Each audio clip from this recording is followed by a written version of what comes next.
जो भी होता है अच्छे के लिए होता है। जब हम मुश्किलों से घिर जाते हैं तो समझ पाना कठिन होता है कि उसमें भी कोई भलाई है, लेकिन समय के साथ हमें यह अनुभव हो जाता है कि हर चुनौती, हर दुख हमें एक नई दिशा दिखाने के लिए आता है। इसी तरह की कहानी एक किसान की है जिसमें अपने विपरीत हालातों में भी इस सच को समझा। नमस्कार दोस्तों, बोधा मोटिवेशन यूट्यूब चैनल में आपका दिल से स्वागत है। दोस्तों, आज की कहानी बहुत ही ज्ञानवर्धक, शिक्षाप्रद और आपके लिए बहुत ही महत्वपूर्ण है। कृपया करके इस कहानी को ध्यान पूर्वक सुनिएगा। बहुत समय पहले की बात है, हिमालय की तलहटी में एक सुंदर और समृद्ध गांव था जिसका नाम हरिग्राम था। हरिग्राम खेती के लिए बहुत मशहूर था और वहाँ के किसान अत्यंत मेहनती थे और बहुत ही ईमानदार थे। उस गांव में रामू नाम का एक किसान रहता था जो बहुत ही कर्मठ और मेहनती था। रामू का परिवार बहुत समय से उस गांव में खेती करता था और इस साल की फसल उसके लिए बहुत ही महत्वपूर्ण थी। उसने पूरी लगन से मेहनत की थी ताकि उसकी फसल लहला सके और उसकी आर्थिक स्थिति सुधर सके। गांव के सभी लोग रामू की मेहनत की आदर करते थे। वह दूसरों की मदद करने में भी पीछे नहीं हटता था। उसका बेटा गोपाल भी अपने पिता की तरह मेहनती था और हमेशा उनके साथ खेतों में ही काम करता था। पिता और पुत्र की यह जोड़ी गांव में प्रसिद्ध थी। गांव के लोग अक्सर रामू से ही सलाह लेने आते थे क्योंकि वह खेती और जीवन के अनुभव में सबसे आगे था। गांव में एक गुरुजी का भी छोटा सा एक आश्रम था। वह गुरुजी पूरे गांव के मार्गदर्शक थे और गांव के लोग उनकी बहुत ही इज्जत करते थे। हर समस्या के समाधान के लिए लोग गुरुजी के पास जाते थे। गुरुजी की बातें लोगों के दिलों को छू जाती थी और वे सभी के दुखों को हल करने में सक्षम थे। एक दिन जब मानसून का मौसम था, अचानक आसमान में बादल छा गए। पहले तो लोग खुश हुए क्योंकि बारिश फसलों के लिए वरदान होती है। रामू और गोपाल ने भी आसमान की तरफ देखा और कहा, यह बारिश हमारी फसलों को और भी ज्यादा बेहतर बनाएगी। लेकिन उनकी ये खुशी ज्यादा देर तक नहीं टिकी। बारिश धीरे धीरे तेज होती गई और फिर इतने भयानक होने लगी कि पूरा गांव बारिश में डूबने लगा। बारिश के पानी में डूबने लगा। गांव की छोटी नदी जो हमेशा शांत रहती थी, लोगों ने सोचा कि यह बारिश जल्दी ही थम जाएगी, पर ऐसा नहीं हुआ। नदी का पानी धीरे धीरे गांव में फैलने लगा और देखते ही देखते गांव में बाढ़ आ गई। रामू और गोपाल ने अपने खेतों की ओर दौड़ लगाई, लेकिन जब तक वे वहां पहुंचे उनकी सारी फसल पानी में बह चुकी थी। उनके पूरे साल की मेहनत बर्बाद हो गई। रामू ने अपने खेत को डूबते हुए देखा तो उसकी आंखों में आंसू भर आए। वह निराश होकर जमीन पर बैठ गया। उसका दिल पूरी तरह से टूट गया था। वह सोच रहा था कि अब क्या होगा, हमारी सारी मेहनत बेकार हो गई। हम भला क्या खाएंगे और क्या बेचेंगे। गोपाल ने अपने पिताजी के पास जाकर कहा, हे पिताजी, जो हुआ वह अच्छे के लिए हुआ, हमें धैर्य रखना चाहिए। रामू ने दुख स्वर में कहा, बेटा, जो भी होता है अच्छे के लिए ही होता है। हमारी सारी फसलें बर्बाद हो गई। इस साल हमने सबसे अधिक मेहनत की थी और अब कुछ भी नहीं बचा। लेकिन गोपाल ने गुरुजी की शिक्षा याद करते हुए कहा, गुरुजी हमेशा कहते हैं कि जो भी होता है अच्छे के लिए ही होता है। हमें बस विश्वास रखना चाहिए। हो सकता है कि इस बाढ़ के पीछे भी कुछ अच्छा कारण हो जो हमें अभी समझ में नहीं आ रहा हो। रामू ने गहरी सांस ली और अपने बेटे की बात पर विचार किया, लेकिन वह पूरी तरह से संतुष्ट नहीं हो सका। उसकी निराशा इतनी बड़ी थी कि उसे यह मानने में कठिनाई हो रही थी कि इस आपदा में कुछ भी अच्छा हो सकता है। गांव के अन्य किसान भी उसी बाढ़ से प्रभावित हुए थे। सभी लोग रामू की तरह परेशान और दुखी थे। गांव के बड़े बुजुर्गों ने भी कहा, इतनी भयंकर बाढ़ हमने कभी पहले नहीं देखी। यह तो हमारी पीढ़ी की सबसे बड़ी त्रासदी है। लेकिन आश्चर्य की बात तो ये थी, गांव के कुछ लोग जो नियमित रूप से गुरुजी के पास जाते थे, वह इस परिस्थिति में भी शांत थे और वह एक दूसरे को कह रहे थे कि जो भी हुआ अच्छे के लिए ही हुआ है। गुरुजी ने हमेशा यही सिखाया है कि हर परिस्थिति में कोई न कोई अच्छाई छुपी होती है। हमें धैर्य रखना चाहिए। रामू जब भी गांव के लोगों से मिलता, सब उसे यही कहते, जो हुआ वह अच्छा हुआ।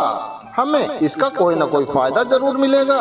रामू की उलझन और भी बढ़ गई थी। उसने सोचा, ये कैसी बात है, सभी लोग कहते हैं कि यह अच्छा हुआ, लेकिन मैं इस बात को कैसे मान लूं? मेरी फसलें तो बर्बाद हो गई और इसमें भला क्या अच्छा हो सकता है? रामू की चिंता और भी ज्यादा बढ़ती गई। वह यह सोचता रहा कि आखिर गांव के लोग ऐसा क्यों कह रहे हैं। वह इस बात का उत्तर खोजने के लिए बेचैन हो गया। उसने अपने बेटे गोपाल से कहा, चलो बेटा, हम गुरुजी के पास चलते हैं, शायद वही हमें इस सवाल का उत्तर दे सकें। अगले दिन रामू और गोपाल गुरुजी के आश्रम पहुँचे। आश्रम का वातावरण हमेशा की तरह शांत और सुकून भरा था। गुरुजी एकदम ध्यान मग्न बैठे थे। जब उन्होंने रामू और गोपाल को देखा तो वह मुस्कुराते हुए बोले, कहो बेटा रामू गोपाल, तुम लोगों को कैसे आना हुआ? आज तुम्हारे चेहरे पर चिंता के बादल क्यों छाए हैं? रामू ने धीरे धीरे अपनी व्यथा सुनाई। हे गुरुजी, हमारी फसलें बर्बाद हो गई, पूरे गांव में बाढ़ आ गई है। लोग तो ये कहते हैं कि जो भी हुआ अच्छे के लिए ही हुआ, लेकिन मैं ये नहीं समझ पा रहा हूँ कि आखिर इसमें अच्छा क्या हो सकता है। गुरुजी ने उसकी बात ध्यान पूर्वक सुनी और गहरी सांस लेते हुए कहा, हे रामू, जीवन में हर घटना के पीछे एक उद्देश्य होता है। हर एक परिस्थिति हमें कुछ न कुछ सिखाने आती है और कभी कभी हमें ये समझने में समय लगता है कि जो भी होता है उसमें कुछ न कुछ अच्छा छुपा होता है। रामू ने प्रश्न किया, लेकिन गुरुजी, मेरी सारी फसलें बर्बाद हो गई, भला इसमें क्या अच्छा हो सकता है? गुरुजी ने कहा, सुनो बस, मैं तुम्हें दो अनमोल कहानियाँ सुनाऊंगा। मेरी ये कहानियाँ तुम्हें ये समझने में मदद करेगी कि जीवन में जो कुछ भी होता है वह सब अच्छे के लिए ही होता है। पहली कहानी एक शेर और एक हिरनी की है और दूसरी एक राजा और उसके वफादार सिपाही की। गुरुजी ने अपनी कहानी कहना शुरू किया। बहुत समय पहले की बात है। एक घना जंगल था जहाँ एक शक्तिशाली शेर रहता था। वह जंगल का राजा था और उसकी ताकत से सभी जानवर डरते थे। एक दिन शेर बहुत भूखा था और उसे शिकार की तलाश थी, लेकिन दिन भर की कोशिश के बाद भी उसे कुछ भी हाथ नहीं आया। उसने पूरे जंगल को छान मारा, लेकिन उसे एक भी जानवर दिखाई नहीं दिया। शाम होते होते शेर बहुत थक गया और निराश होकर एक पेड़ के नीचे बैठ गया। तभी उसकी नजर जंगल के एक दूसरे छोर पर गई, जहाँ एक हिरनी पानी पीने आई थी। शेर ने सोचा कि मेरी यह आज की भूख मिटाने में अच्छी होगी, लेकिन जैसे ही वह छलांग मारने की तैयारी कर रहा था, उसकी एक टांग अचानक किसी पुराने जाल में फंस गई। शेर ने बहुत कोशिश की, लेकिन वो जाल से नहीं निकल पाया। उसकी हालत बहुत खराब हो गई और हिरनी उसकी आंखों के सामने से गुजर गई। शेर गुस्से में चिल्लाया, आखिर क्यों मेरी किस्मत इतनी खराब है कि मुझे अब शिकार भी नहीं मिल रहा और मैं अब इस जाल में फंस गया हूँ। तभी एक जंगल का बूढ़ा कछुआ वहाँ से गुजर रहा था। उसने शेर से कहा, हे राजा शेर, जो भी हुआ है वह अच्छे के लिए हुआ है, तुम्हें धैर्य रखना चाहिए। शेर ने गुस्से में जवाब दिया, अरे भाई, ये कैसे अच्छा हुआ? मैं भूखा हूँ, जाल में फंसा हुआ हूँ और मेरे आंखों के सामने से मेरा शिकार भी भाग गया। कछुए ने शांति से कहा, शायद तुम्हें नहीं पता कि आगे जंगल में शिकारी तुम्हारे लिए जाल बिछाए हुए बैठे थे। अगर तुम हिरनी का पीछा करते तो तुम उनके जाल में फंस जाते और वे तुम्हें मार डालते। तुम्हारी ये छोटी सी चोट और हिरनी का यहाँ से भाग जाना तुम्हें एक बड़े खतरे से बचाने के लिए था। शेर को यह सुनकर बहुत ही आश्चर्य हुआ। उसने सोचा, अरे ये तो सच है, अगर मैं हिरनी का पीछा करता तो शिकारी मुझे पकड़ लेते। उसे ये एहसास हो गया कि उसकी किस्मत ने उसे एक बड़े खतरे से बचा लिया। अब वह जाल से बाहर निकालने के लिए और अधिक धैर्य से कोशिश करने लगा। गुरुजी ने रामू की ओर देखा और कहा, शेर यह स्थिति समझ नहीं पा रहा था, लेकिन गुरुजी ने अपनी बात रखते हुए कहा कि शेर उस पल ये समझ नहीं पा रहा था कि उसकी किस्मत उसे एक बड़े खतरे से बचा रही है। जब भी जीवन में कुछ ऐसा होता है जो हमें नुकसानदायक लगता है, हमें उस बात को उसी पल समझ पाना कठिन होता है, लेकिन समय के साथ हमें यह एहसास हो जाता है कि हमारी हर घटना में कुछ न कुछ भलाई छुपी हुई होती है। इसलिए जीवन में जो भी होता है वह अच्छे के लिए ही होता है। रामू ने यह कहानी सुनी और उसकी आंखों में एक नई चमक आई, लेकिन वह अभी भी पूरी तरह से संतुष्ट नहीं था। उसने गुरुजी से कहा, गुरुजी, आपकी यह कहानी बहुत ही प्रेरणादायक है, लेकिन क्या यह कहानी हर परिस्थिति में लागू हो सकती है? बाढ़ में हमारी सारी फसलें बह गई, हम पे भारी कर्ज चढ़ा हुआ है, इसमें भला हमारी क्या भलाई हो सकती है? गुरुजी ने मुस्कुराते हुए कहा, धैर्य रखो रामू, तुम्हें मेरी दूसरी कहानी सुननी होगी। यह कहानी एक राजा और उसके वफादार सिपाही की है, जिससे तुम्हें और भी गहरा ज्ञान मिलेगा। गुरुजी ने कहानी स्टार्ट की और कहा, बहुत समय पहले की बात है, एक बड़े राज्य का राजा था। वह बहुत न्यायप्रिय और बुद्धिमान था। उसके राज्य में सभी लोग सुखी थे। राजा का एक वफादार सिपाही था जिसका नाम अर्जुन था। अर्जुन ने अपनी पूरी जिंदगी राजा की सेवा में लगा दी थी और राजा उस पर बहुत विश्वास करता था। एक बार राजा और अर्जुन शिकार पर गए।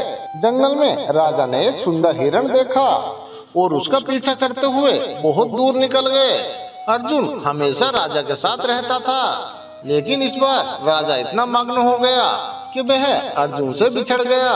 राजा का ध्यान हिरण पर ही था और उसे देखते देखते वह एक घने जंगल में पहुंच गया। वहां उसने एक पेड़ के नीचे आराम करने की सोची, लेकिन जैसे ही उसने अपनी तलवार निकाली, उसकी उंगली कट गई। उसकी उंगली से खून बहने लगा और राजा दर्द से तड़प उठा। अर्जुन वहां राजा की खोज में आया और उसने देखा कि राजा की उंगली से खून बह रहा है। राजा बहुत गुस्से में था। उसने अर्जुन से कहा, देखो, मेरी उंगली कट गई, ये मेरे लिए कितना दुर्भाग्यपूर्ण दिन है। लेकिन अर्जुन ने शांत मन से कहा, हे महाराज, जो भी होता है अच्छे के लिए ही होता है। राजा को अर्जुन की यह बात सुनकर और भी ज्यादा गुस्सा आया। उसने क्रोध में कहा, अरे भला ये कैसे अच्छा हुआ? मेरी उंगली कट गई और मुझे बहुत तेज दर्द हो रहा है, और तुम ये कह रहे हो कि यह अच्छा हुआ? अर्जुन ने फिर से वही उत्तर दिया, हे महाराज, जो भी हुआ वह अच्छे के लिए ही हुआ है। राजा का गुस्सा और बढ़ गया। उसने अर्जुन को कारागार में डालने का आदेश दिया। अर्जुन को पकड़ लिया गया और अर्जुन को कारागार में बंद कर दिया गया। कुछ दिनों बाद राजा फिर से शिकार पर गया, लेकिन इस बार वह अकेला था।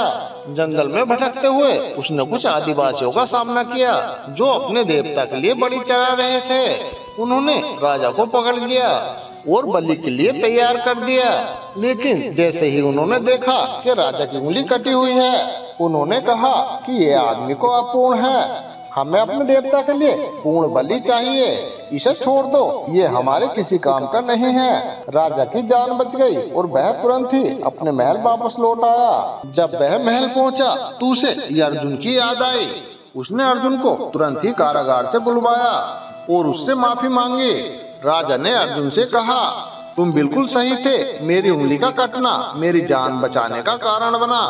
अर्जुन ने फिर से मुस्कुराते हुए कहा, हे महाराज, मैंने तुमसे कहा था ना, जो भी होता है अच्छे के लिए ही होता है।